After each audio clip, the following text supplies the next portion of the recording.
match up things that seem to fit for you. And you've started to notice, hey, this looks like, sounds like, this could be, well, we're going to talk about that, what that looks like. And even now, Jimmy is demonstrating some things that you should be aware of.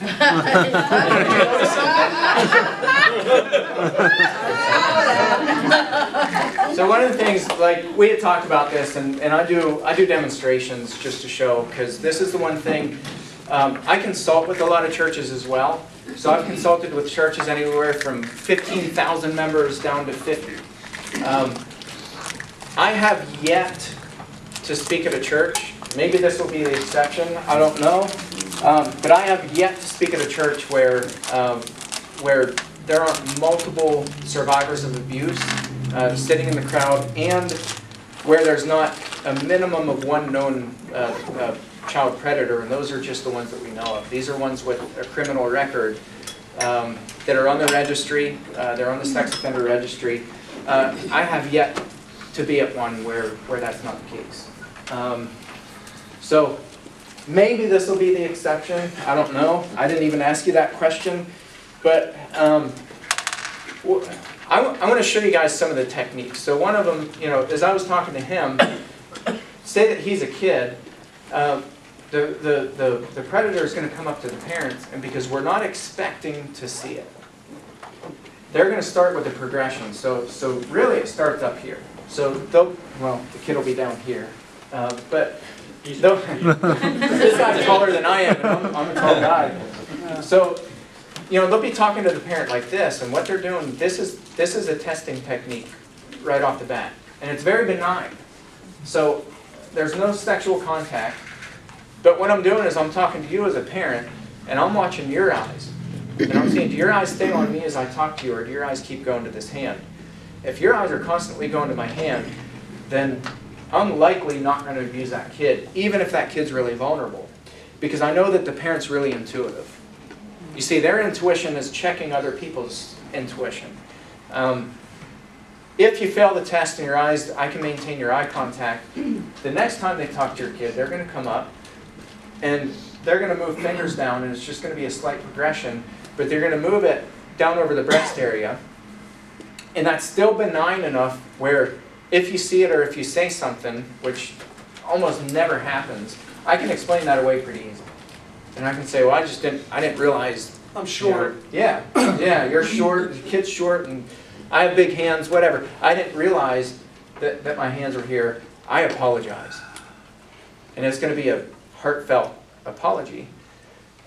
They're either going to change tactics, and we assume that because the parent was tipped off a little bit, that's going to scare them away. Not necessarily. See, they might say challenge accepted, and then they're just going to try different techniques. Think magician. You see, for them, it's all a game. It's all a game. And they're so cocky and arrogant and prideful that they're going to change techniques and say, okay, that didn't work with that parent, so what can I do next? So can I go to the backside over here? And now does the parent maintain eye contact? If so, there's going to be a progression down the backside too, where it might be 3, 4, 5, 6 times of talking to the parent with the kid right here. And eventually they're going to be, the hand won't be on the small of the back. It'll be actually reached up around. And they'll, if the kid's wearing shorts, they'll literally digitally penetrate a child, either in the anus or the vagina. They'll do that while they're talking to the parents. So I had talked to my dad and said, why did you do it? Because he was talking about, he would go into daycares and he would babysit kids that, you can go ahead and sit. So, these kids were going to daycare, and my dad would drop the kids off who were in his care. And he writes about this in his letters, and he said, I would go into the daycares, and he said, I would molest kids right beside the daycare worker. He said, well, they would turn their back, they would get distracted, they would talk to a kid. And he said, the second that they even looked away a little bit, he said, I would start to molest the kid. He said, there's a number of reasons why I do it. Number one is, I want to test myself. And I just wanted to see if I could get away with it. And so for them, it's the magician field testing his magic. But the other reason, well, a couple of other reasons. One is they're sending a message to the kid, because a kid will never comprehend that this guy's using very specific techniques to do this. So in the kid's mind, in a 5-year-old's mind, this guy's doing something that feels gross, that feels wrong.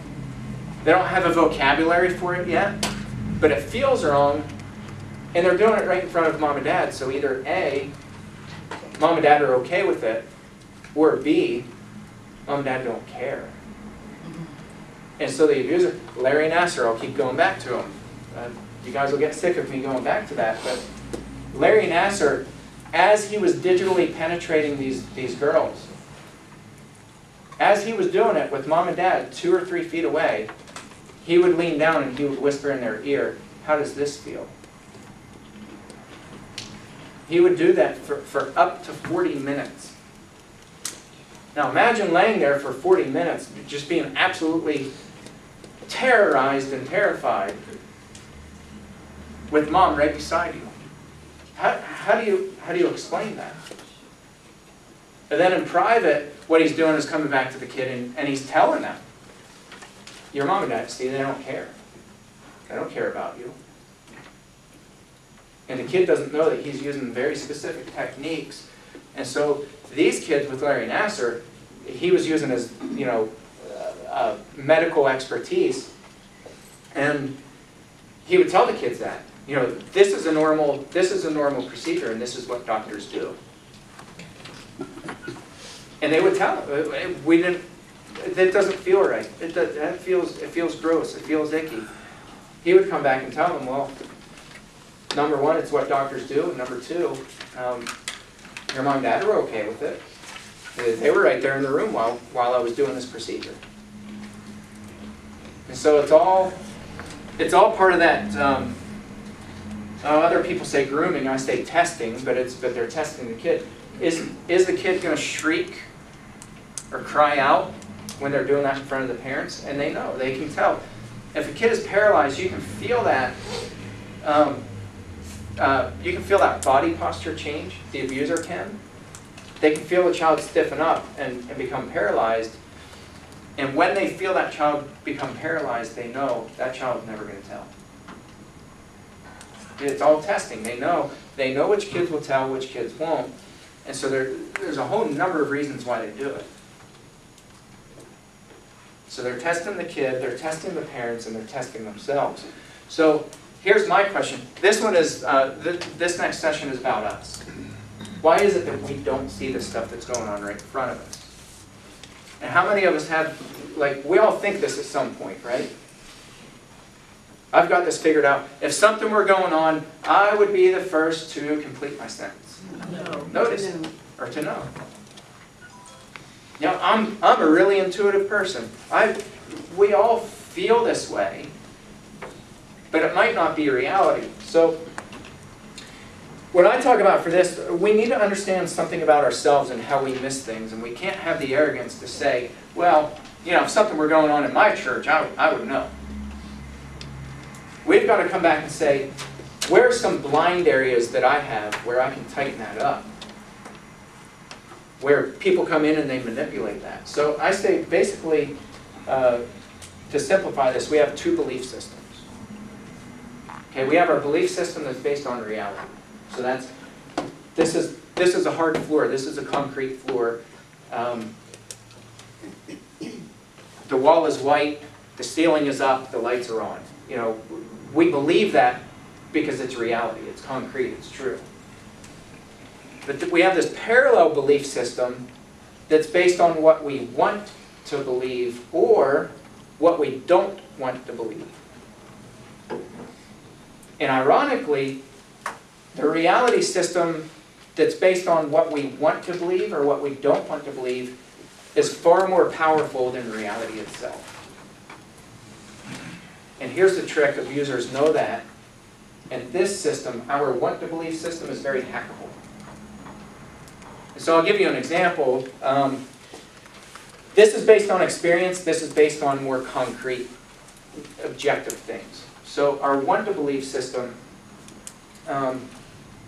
two people walk into a room, there's a dog inside of the room, same dog, same time, and the dog is barking. Ruff, ruff, ruff, ruff. Those people come in, the first person walks in, oh, there's a barking dog. Hey puppy, smell my hand. The next person screams, turns around, bolts out the door. Same dog, same room, same time. Why the two different responses? See, we're programmed based on what we want to believe or what we don't want to believe about everything. Some people hate the cold. Some people like me love the cold. I do cold training, weird stuff. I take sledgehammers and I break ice and I swim in ice water, literally. Some of us are programmed, same ice, same lake, same sledgehammer. One person picks it up and busts ice and goes in the water. The other person says, I'm going back to my house where it's warm. You're stupid. You know? Our experiences shape our reality that's not really reality. It's a perceptive reality, which ironically becomes what feels like reality. So that's where all these people come back, and I'm telling you guys, I deal with this at every single church. When somebody is face-to-face with an abuser, they always give in 100% of the time. I'll consult with churches, and I mean, they'll lay the facts out, and you know, we had 6 victims who came forward. They were all prepubescent. The guy admitted to certain things. We'll go through the whole thing. I'll lay this, and they're ready to kill him, and we're going to kick him out of church, and he doesn't belong around kids. So I'll give them a script, and I'll say, here's how he's going to manipulate you. Here's some of the language patterns that he's going to use. These are the things he's going to say. Here's how you counter that. Every single time when I follow up, they'll say, well, it turns out there were some misunderstandings. There was some misinformation. Some of the kids, you know, how often do we hear this? Their home lives aren't really that great, and so they thought that something was happening to them that wasn't really probably happening. What's the principle at play here? The abuser knows our want to believe system. He gets in there, he hacks that very easily, and he creates this reality that's not a real reality. And that becomes our new reality, which is just a perceived reality. It's not really what's going on, but this person has created. So what does that look like? And how do I know this? Evil is in our midst because we want to believe the best in others. James is pretty clear. Resist the devil and he will flee from you. That's pretty concrete. That's pretty black and white. Resist the devil, he will flee from you. We're not resisting the devil. We're offering no resistance. And so we say things like, well, everybody's welcome all the time. It doesn't matter what you've done. You get a clean slate. We should be welcoming of people, but we also, based on people's patterns and based on reality, we should be able to step in and say, okay, you've robbed 6 banks and spent 18 years in prison. You're not going to be the church treasurer. You know, we should be able to come back and say that, and we do, except when it comes to children. All of a sudden, when it comes to children, this is the irony. The more innocent and the younger the child, the more we protect the abuser, because we don't want to believe that people are capable of raping little children, especially the person we love, respect, and admire. So what does this look like? You guys remember when Katy Perry sung at the Super Bowl, what, 3 years ago maybe? So just before she gets, goes up and sings I Kissed a Girl and I Liked It, she tweets out this Bible verse from Psalms, I think. People went nuts. I don't know if you remember that, Andrew. Some of our friends were like, "Did you hear the sermon by Katy Perry?" I was in disbelief. I was like, "Sermon by Katy Perry?" So I Googled sermon by Katy Perry because I didn't know what they were talking about. And there are all these articles about how Katy Perry, who, her dad is a pastor, and she's mocked Christianity for all these years. She tweeted a Bible verse, and now all of a sudden this was like her come to Jesus moment, and she loves Christians and Christianity. And I was like, we want so badly to believe that people are good and that they love God to the very end, that we create a false reality. So this was an article by a guy named Carlos Rodriguez. I have no idea who the guy is, and I didn't even research, but this was like a viral article. And he's writing about Katy Perry tweeting this Bible verse, and it read to me more like a love letter between two 13-year-old boy and girl than it did a pastor who's writing this article. So here's an excerpt from his letter. So I'm not sure, but I want to believe God spoke to Katy. I want to believe He's still speaking to her right now. Because that's interesting language, isn't it? My hope. For everyone who is lost or broken or famous or perfect, that they will hear the vibrations of love and the sounds of salvation Himself. I don't have a clue what that means. But he wants to believe it, so it must be true. Okay. What do abusers think about us?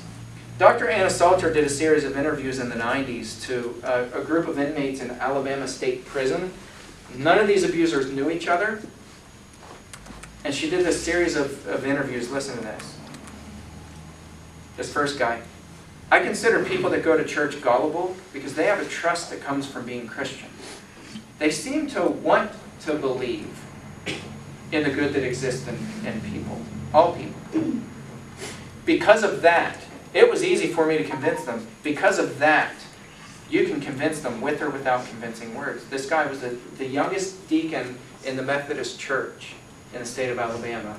He had 53 victims, all male prepubescent victims at the time of his arrest. He was in his early 20s. And church people are gullible, man. They want to believe the best in all people, and because of that, you can get in, you can do whatever you want, with or without convincing words. You do whatever you want. This next guy, I think people are easy to fool. Dr. Salter asked, why do you think they're so easy to fool? Well, because they want to believe in something. They want to hope, and they want to believe. There's something inside of people that makes them want to believe the best in things and the best in others because the alternative is not very nice. So she asked that same guy, if I wanted to fool people, what advice would you give me? What's the best way to do it? How do I act? What do I do? Listen to this, guys. To be polite. To be kind.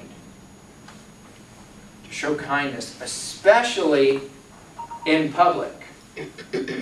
And when there are more than one present. All these abusers that come back, it just happened. I don't know what happened. I'm a sick man. I'm a dirty, dark, sick man. And I don't know what happened. I genuinely love kids, and I just tripped up, and I let lust get the best of me. The only problem with that is it's not true. These guys know exactly what they're doing. What do? Well, you be polite. How do you do it? How do you abuse kids? Oh, you be polite. You be kind, especially in public. And especially when there are more than 2 or 3 people, you really ramp it up. When there are more people there, you really be polite. You put this facade on constantly. You wear it like clothes every day. That's chilling, isn't it? You smile even when you don't want to smile. When you don't feel like smiling. You say the things that people might want to hear. That you would like to hear. You exercise that sympathy. This was a rapist who forcefully entered a young woman's home and repeatedly beat, raped, and sodomized her while her 18-month-old baby was sleeping in the other room. This next guy, again, none of these guys know each other. This wasn't like a coordinated event. Dr. Salter, did you find people easy or hard to fool? That depends on whether they care or not. People in general, they're going to think what they want to think. That's basically all there is to it. Listen to that. Let me read that again. People in general, they're going to think what they want to think. And that's basically all there is to it. If you can stare someone in the eye and lie, they're going to say, he didn't even blink or look away. He's pretty straight here. Now listen to this. Larry Nassar sat in Kyle Stevens' home while her parents confronted him, and Kyle Stevens ended up being forced to give him a hug and apologize to him because she made up false accusations. How did that happen? The more nervous you can make the victim, the more it seems like they're the ones lying. Just a simple look to the child is traumatizing. My question is this: what in God's business do these guys have once they've offended children being in our churches, around children? But it doesn't matter what you've done. A sin is a sin is a sin. And we have to assume that because they cried, they're really remorseful and they won't ever do it again. It doesn't work that way, guys. We let them back in because we want to believe that they won't do it again. This guy was incarcerated twice, raped an 8-year-old girl very, very, very badly. Had more victims. This guy, I think generally society is easy to fool, extremely easy to fool. And I say that because of how long I've fooled society and how long I've fooled people. I've been fooling people for well over 25 years, and people have believed what I've been telling them. This was a sadist, over 300 victims, brutally raped and tortured his son and his wife for years.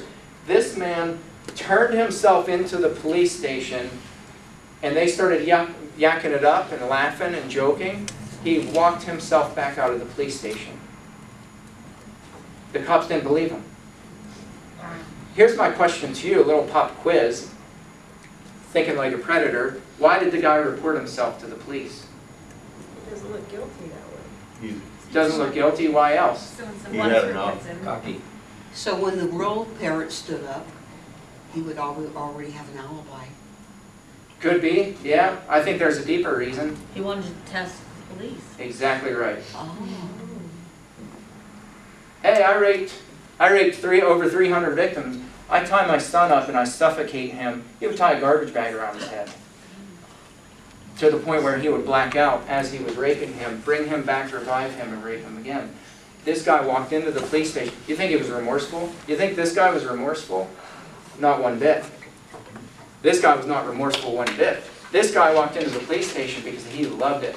He thought, I'm going to walk in and I'm going to see. Society is easy to fool. How easy are the police to fool? I've been fooling society for over 25 years. Can I get the cops? This guy was testing himself, walked in, literally turned himself in. They laughed him out of the police station. And they didn't go to check? I don't know. I don't know. I read, Anna Salter mentions this in her book. It's a really long title of her book. It's Predators, Child Rapists, Sadists.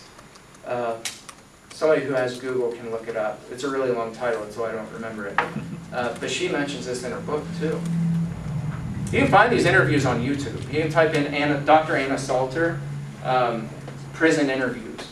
I got it.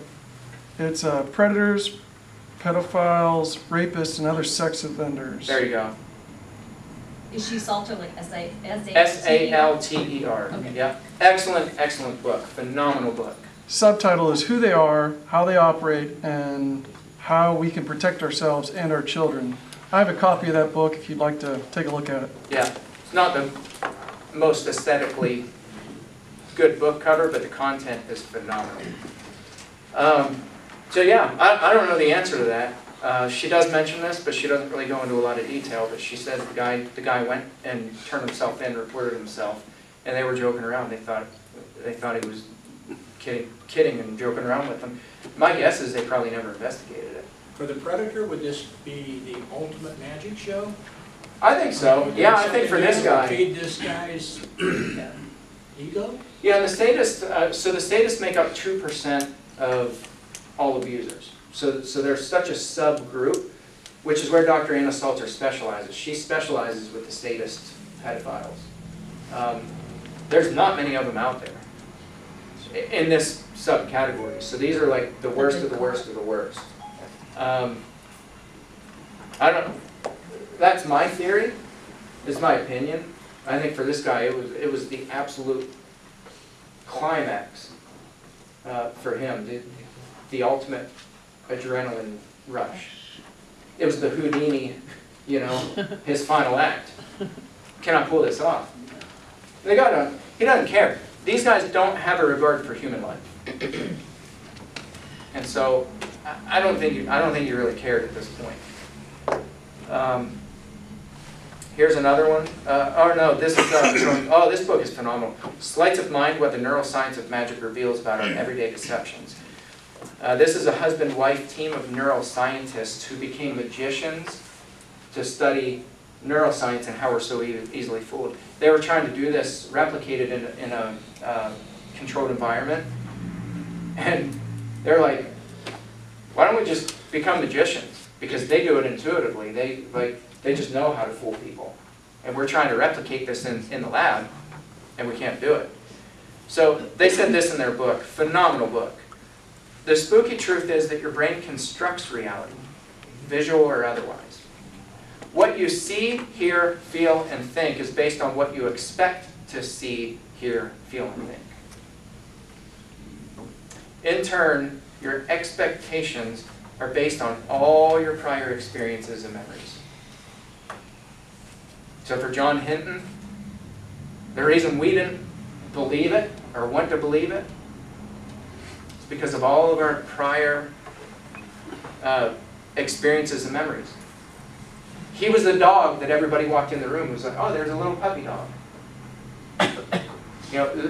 We were conditioned to see this man as nothing but phenomenal, great, wonderful, loving, caring, kind, compassionate. You put this facade on, you wear it like clothes every single day. He knew that. And he used that and he exploited that. He hacked into our want to believe system. And he created a false reality which became our perceived reality became for us our reality of John Hinton and all these abusers. So I'm going to end with showing you guys this video. This is short. And then we'll break for lunch. If you think that you're really good at catching people, and I'm really intuitive, watch this video, and all I can say is pay attention. Try to keep up. Can we lower the lights just a little bit? It's Yes. kind of hard to see back here. Yeah. Plus I'm old. When I watched this video, and that book that I mentioned, Sleights of Mind, they actually consulted with Apollo Robbins, and I actually knew who Apollo Robbins was before that, and all these pieces to the puzzle came together, and I'm reading these letters from my dad in prison, and I was like, holy cow, this is all about, it's all about performance. There's about 10% behavior and about 90%, they're just toying with us.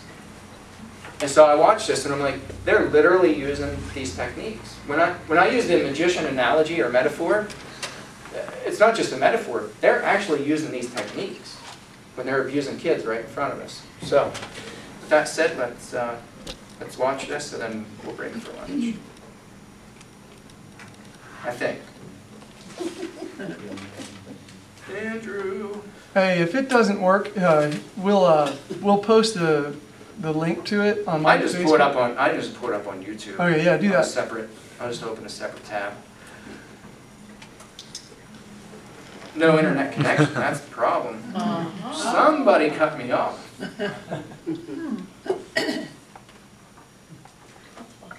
Whole moment, I was like, this is what they're doing. And they're using these same exact techniques. And it's incredible. So yeah, we're keeping an eye on them and the known predators, and we'll put 2 adults on either side of them. Doesn't work. Doesn't work. Doesn't work. So, we'll break for lunch and come back in an hour.